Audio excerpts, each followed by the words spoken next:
Hello friends, myself Prashant Rahat, lecturer in Mechanical Engineering, NIT Polytechnic Nagpur. Today we have gone through our metrology subject, the last topic, that is Unit 6, that is other measurements. In that we have our topic 6.4, Machine Tool Testing, Part A. Dear friends, we have divided this topic in two parts, that is one is part A and another one is part B, because this topic is something long. That's why we divided it into two parts. So just we go into part 1, part A today.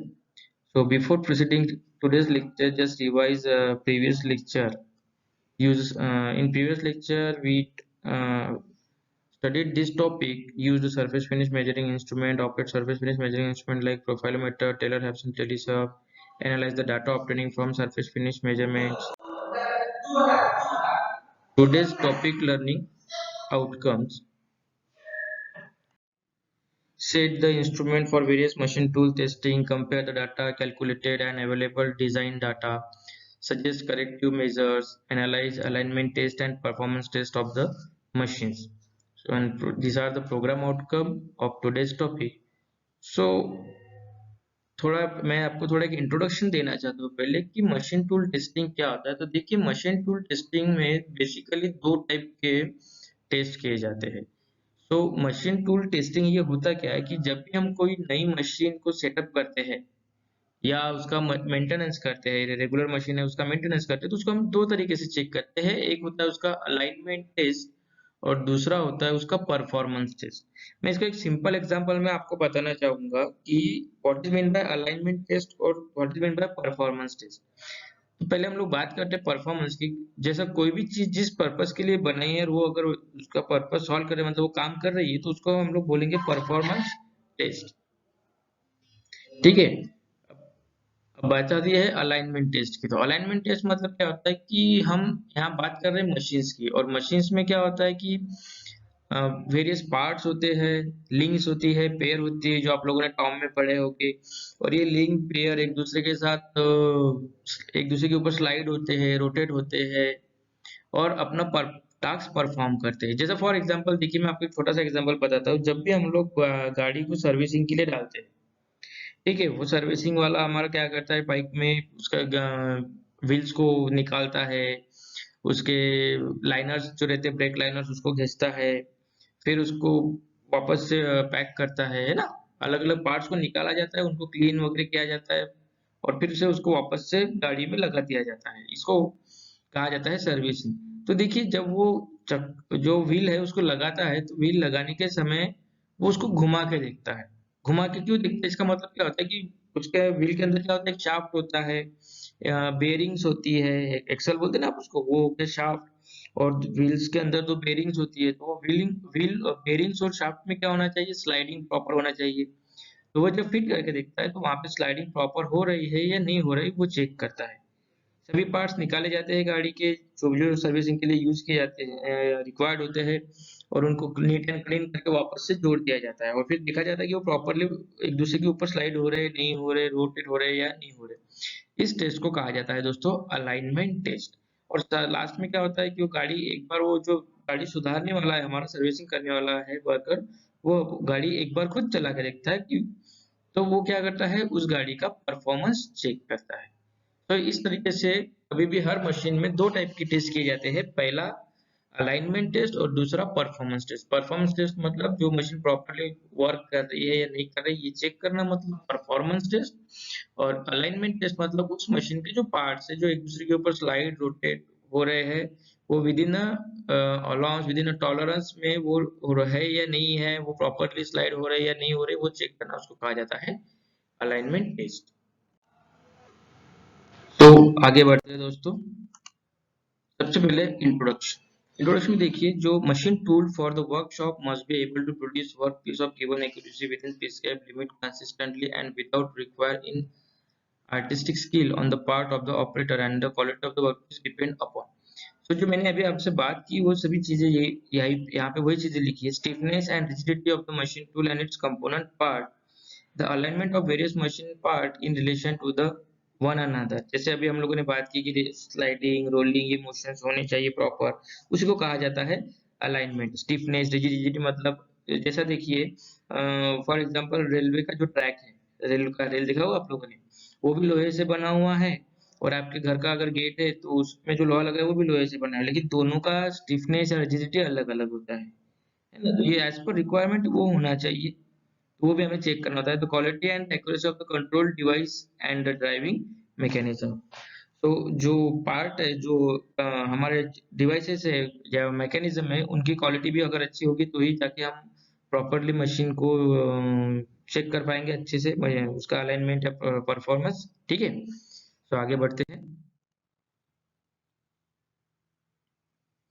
Machine tools are tested at various stages during assembly, after assembly, installation, repair, and overall as per accuracy test chart in order to determine whether it meets requirements of specification or not. So यहाँ पे इनका कहना ऐसा है, यहाँ पे लिखा हुआ है कि मशीन टेस्टिंग जो होती है वो अलग अलग स्टेजेस में होती है। आप असेंबली करने के पहले चेक करते हैं अलग अलग पार्ट्स को, ड्यूरिंग असेंबली जब उन पार्ट्स को असेंबल किया जाता है तब चेक किया जाता है, अगर अब उसको मेंटेनेंस करते हैं, रिपेयर या ओवरऑल, तब चेक किया जाता है। ठीक है ना? और ये काहे के लिए करते हैं कि वो जो स्पेसिफिकेशन दिए हैं उन स्पेसिफिकेशन के अंडर में वो मशीन पार्ट है या नहीं है, ये पता करने के लिए। तो किसी भी मशीन को acceptance test for the machine tools आ रहे हैं, यानी कि ये जब उसको उस पार्ट को हमें एक्सेप्ट करना है उसके लिए हमें क्या करना होता है, तो ये दो टेस्ट करना होता है। पहला होता है अलाइनमेंट टेस्ट। अलाइनमेंट टेस्ट का ही दूसरा नाम होता है ज्योमेट्रिकल टेस्ट। अलाइनमेंट टेस्ट का दूसरा नाम क्या होता है दोस्तों? Geometrical test. अलाइनमेंट टेस्ट क्या होती है? तो अलाइनमेंट टेस्ट मतलब एक पार्ट दूसरे पार्ट के ऊपर प्रॉपरली लगा हुआ है या नहीं लगा हुआ है। फॉर एग्जाम्पल जैसे कि तुम्हारे पास में पेन है, पेन का देखिए कैप होता है, उसका टोकर होता है, पीछे का पोर्शन होता है, रिफिल होती है, वो सब हम लोग एक दूसरे में फिट करते हैं और उसको पैकिंग किया जाता है। सो देखिए अगर वो प्रॉपरली फिट नहीं होंगे तो क्या होगा, वो प्रॉपर आपका परफॉर्मेंस दे नहीं पाएंगे। तो सबसे पहले वो पेन क्या होना चाहिए, प्रॉपरली फिट होना चाहिए एक दूसरे के साथ में, तभी जाके आप लोग उसको अच्छे तरीके से उससे आप लिख सकोगे, अदरवाइज आप उससे प्रॉपरली लिख नहीं सकोगे। दूसरा एग्जांपल मैंने जैसा बाइक का बताया कि जब मेंटेनेंस किया जाता है तो वो अलग अलग पार्ट्स को निकाले जाते हैं और फिर उनको क्लीन करके ग्रीसिंग ऑयलिंग करके वापस से लगाया जाता है। These are the alignment test और ज्योमेट्रिकल टेस्ट। मतलब ये क्या होता है कि ज्योमेट्रिकल टेस्ट क्यों कहा जाता है, क्योंकि इसमें जो पार्ट की ज्योमेट्री है वो एक दूसरे के साथ में मर्ज होती है, इसलिए वजह से इसको कहा गया है ज्योमेट्रिकल टेस्ट। वो ज्योमेट्री प्रॉपरली फिट होना चाहिए, यानी ज्योमेट्रिकल वो एक दूसरे के साथ में प्रॉपरली फिट होनी चाहिए। दूसरा टेस्ट होता है प्रैक्टिकल टेस्ट और परफॉर्मेंस टेस्ट। प्रैक्टिकल टेस्ट क्या है, उसका दूसरा नाम क्या है, परफॉर्मेंस। सो अगर एक बार पहले अलाइनमेंट टेस्ट हो जाएगा, उसके बाद में मशीन को प्रॉपर चला के देखा जाएगा वो प्रॉपरली काम कर रहा है या नहीं काम कर रही, तो वो चेक करना मतलब हो जाता है परफॉर्मेंस टेस्ट या प्रैक्टिकल टेस्ट। आगे बढ़ते हैं दोस्तों। अब ये देखिए यहाँ पे ये differentiate between alignment and performance test, ये क्वेश्चन बहुत बार एग्जाम में आता है। तो जैसे हम लोगों ने अभी बातें की, सही भी यही पे लिखा है, various geometrical checks are carried out are known as alignment test. Actual performance of a job on a machine tool is performance test. Geometry check करना मतलब अलाइनमेंट टेस्ट होता है, और उस मशीन का परफॉर्मेंस चेक करना मतलब परफॉर्मेंस टेस्ट होता है। अब ऑब्वियस है, this test are carried out at static condition, this test are carried out at working condition. अब देखिए स्टैटिक कंडीशन और वर्किंग कंडीशन लिखा हुआ है। स्टैटिक मतलब रुकी हुई है। आप कभी भी गाड़ी को अगर फिटमेंट कर रहे हो तो आप चलती गाड़ी में फिटमेंट नहीं कर सकते, उसको रोक के ही आपको फिटिंग करना पड़ेगा। और अगर परफॉर्मेंस देख रहे हो तो रुकी हुई मशीन के ऊपर परफॉर्मेंस नहीं करते, उसको आपको रन करना पड़ेगा। जब रन करोगे तभी आपको उसको परफॉर्मेंस प्रॉपर है या नहीं है वो पता चलेगा। तीसरा है, this test are checking position of the component and displacement to one another. तो अलाइनमेंट टेस्ट में क्या होता है कि एक कंपोनेंट कौन सी पार्ट कौन सी जगह पे है वो प्रॉपर्ली है या नहीं है वो देखा जाता है। दूसरा उन दोनों के बीच में अगर कोई डिस्प्लेसमेंट होता है तो वो डिस्प्लेसमेंट प्रॉपर हो रहा है या नहीं हो रहा है वो चेक किया जाता है। परफॉर्मेंस में it is the checking of job manufacturing on the machine and tolerance limit as per design. अब ये मशीन के बारे में बात कर रहे हैं हम लोग, इसमें मैकेनिकल मशीन के बारे में, इसलिए यहाँ पे लिखा हुआ है कि फॉर एग्जांपल लेथ मशीन है, लेथ मशीन को तुम लोगों ने परफॉर्मेंस चेक करना है तो उस पे तुम जॉब बना के देखोगे और वो जॉब लिमिट्स टॉलरेंस लिमिट्स के अंदर आ रहा है या नहीं आ रहा है वो आप देखोगे। लास्ट पॉइंट है alignment of the axis of the lathe spindle and saddle movement. अगर लेथ मशीन के वो अलग अलग पार्ट्स होते हैं उसके पार्ट्स के बीच में जो अलाइनमेंट होता है उसको कहा जाता है अलाइनमेंट टेस्ट, वो हम लोग आगे पढ़ेंगे। और मैन्युफैक्चरिंग ऑफ लेथ मतलब लेथ को पूरा मैन्युफैक्चर करना ही परफॉर्मेंस टेस्ट होता है। आगे बढ़ते हैं दोस्तों। कुछ डेफिनेशन हमको यहाँ पढ़ना है। ये जो हम लोग अलाइनमेंट वगैरह करेंगे तो उसमें कुछ इंपॉर्टेंट डेफिनेशन है जिसके ऊपर ये सब डिपेंड होता है। तो डेफिनेशंस क्या है? तो पहला डेफिनेशन है, देखिए, पैरेललिज्म। तो पैरेललिज्म क्या होता है? Straightness, parallelism, flatness, squareness, these are the definitions जिसके ऊपर ही ये पूरा चैप्टर बेस्ड है। देखिए, पैरेललिज्म क्या होता है? तो बहुत सिंपल कंसेप्ट है पैरेललिज्म का। Two vertical face of any machine part are said to be parallel when both of them are accurately at right angle to the common horizontal base. दो पार्ट्स को, जैसा देखिए, ये एक लाइन है, दूसरा ये लाइन है, इन लाइंस को हम लोग पैरेलल कब बोलेंगे? देखिए, ये जो लाइन बनाई मैंने, इनको हम लोग पैरेलल कब बोलेंगे? जब इनके बीच में हम लोग एक ऐसा वर्टिकल लाइन ड्रॉ करेंगे अलग अलग डिस्टेंस पे।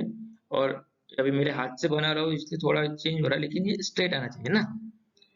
तो जब हम लोग इसमें वर्टिकल लाइन ड्रॉ करेंगे तो क्या होगा कि ये दोनों लाइंस का डिस्टेंस हर पॉइंट पे इक्वल होना चाहिए। क्या होना चाहिए? This is the line 1 and this is the line 2। ये दोनों लाइंस का डिस्टेंस हर पॉइंट पे इक्वल होना चाहिए। और उसके अलावा जब हम लोग इनके बीच में एक वर्टिकल लाइन ड्रॉ करेंगे, समझ में आया ना, तो इसमें कौन सा एंगल फॉर्म होना चाहिए इन दोनों के बीच में? 90 डिग्री का। समझ में आया? तब जाके हम लोग बोलेंगे कि this two lines are parallel to each other. अब इसमें देखिए, ये ऊपर जो डायग्राम दिया हुआ है, लिख रहे हैं आपको, ऊपर जो डायग्राम दिया हुआ है, ये पहला लाइन और ये दूसरा लाइन, ये both lines are parallel to each other. लेकिन क्या हो रहा है कि एग्जैक्ट बनाना, कोई भी चीज को एग्जैक्टली बनाना बहुत मुश्किल जाता है, इसलिए हम लोग यहाँ पे क्या करते हैं, टॉलरेंस देते हैं। तो ये टॉलरेंस कुछ अगर इसमें दिया हुआ है, ठीक है, जैसे यहाँ पे देखिए 10 5 10 प्लस माइनस 0.04, मतलब क्या होगा कि ये 9.96 से लेके 10.04 के बीच में कोई भी लाइन अगर आई तो हम लोग उसको अज्यूम करेंगे this two lines are, and इन दोनों के बीच का डिस्टेंस अगर आता है उतना, तो समझ में ना, इन दोनों के बीच का डिस्टेंस 9.96 से लेके 10.04 के बीच में अगर कहीं पे भी किसी भी पॉइंट पे गिनते और वो आता है, तो हम लोग अज्यूम करेंगे कि दैट दिस टू लाइंस, एक ये लाइन और एक ये line, these are parallel to each other. समझ में आया? अब वैसा ही दूसरा डेफिनेशन होता है स्ट्रेट लाइन का। A line is said to be straight over a given length if the variation of distance of the point from two planes perpendicular to each other and parallel to general direction of the line remain within the specified limit. अब देखिए, ये दोनों definition एक ही है, लेकिन कहने के दो तरीके हैं। अब पैरेललिज्म जब हम लोग बात करते हैं तो दो लाइन की बात करते हैं। ये दो लाइन पैरेलल कब होंगी? जब इनके बीच का जो डिस्टेंस है वो हर पॉइंट पे इक्वल होगा।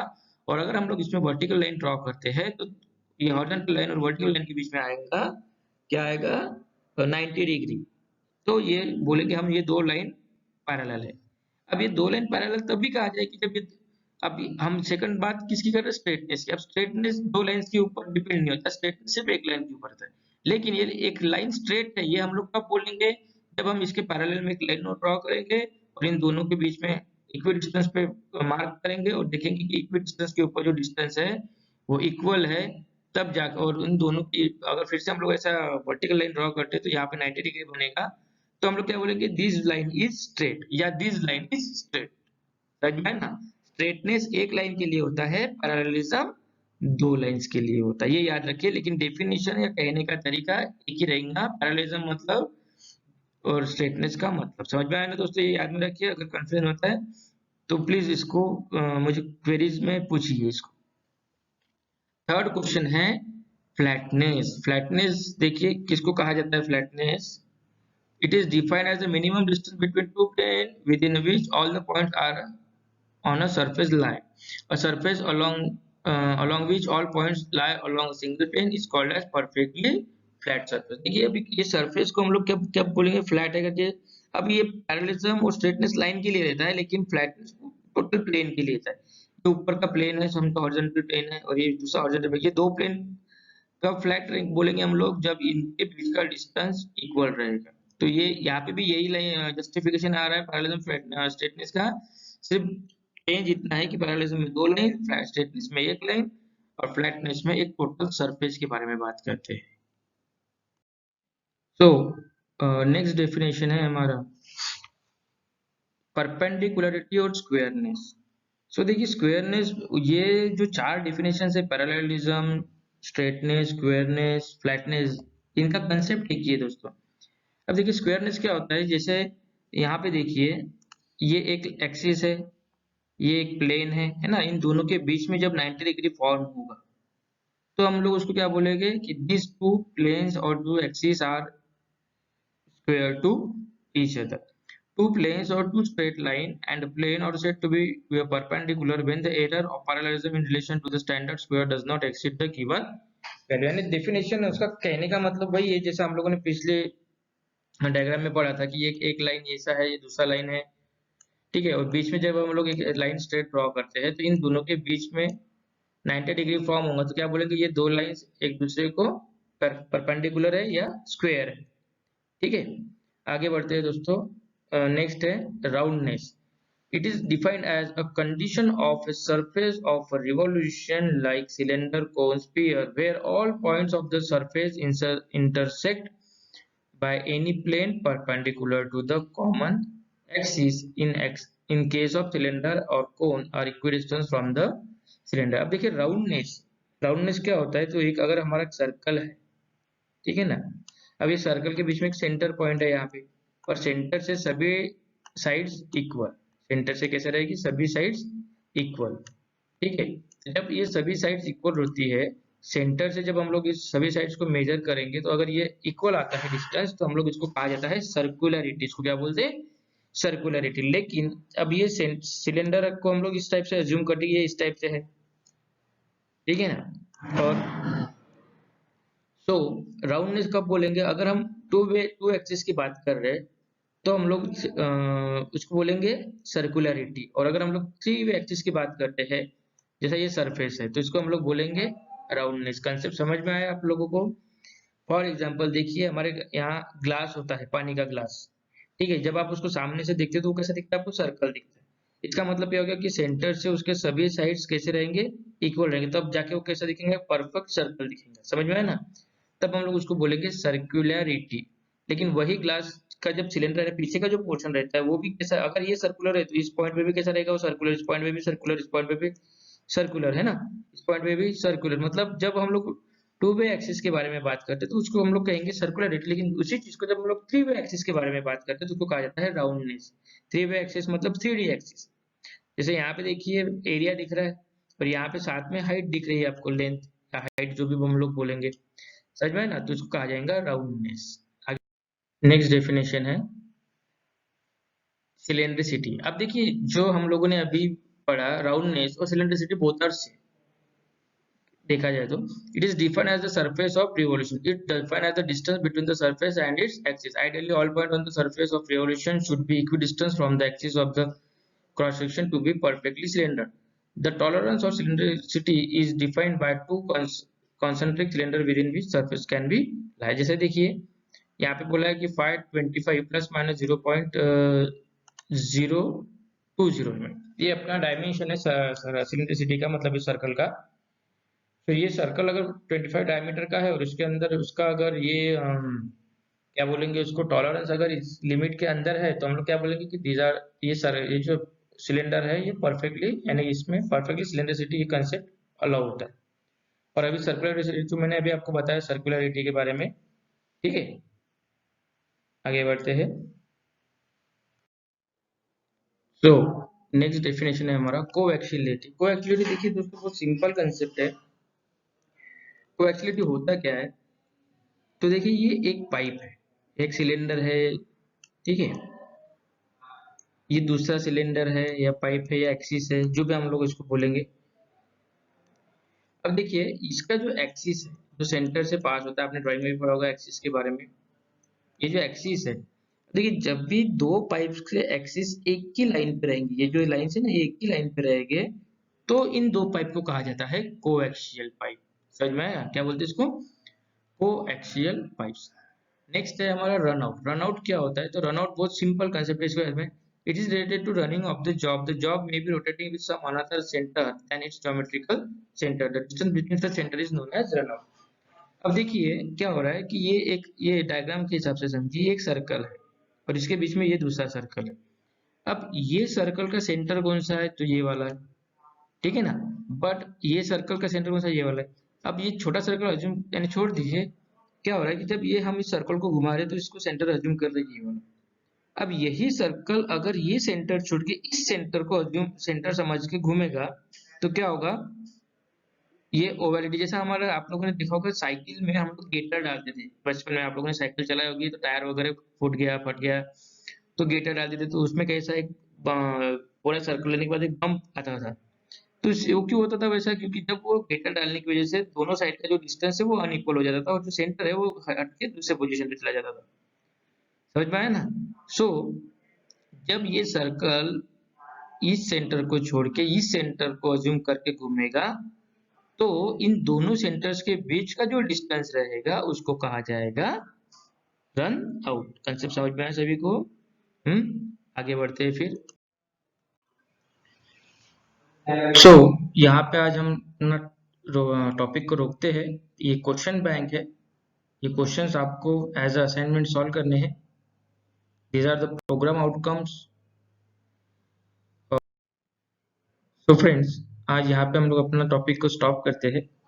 नेक्स्ट पार्ट हमारा रहेगा machine tool testing part B. Thank you.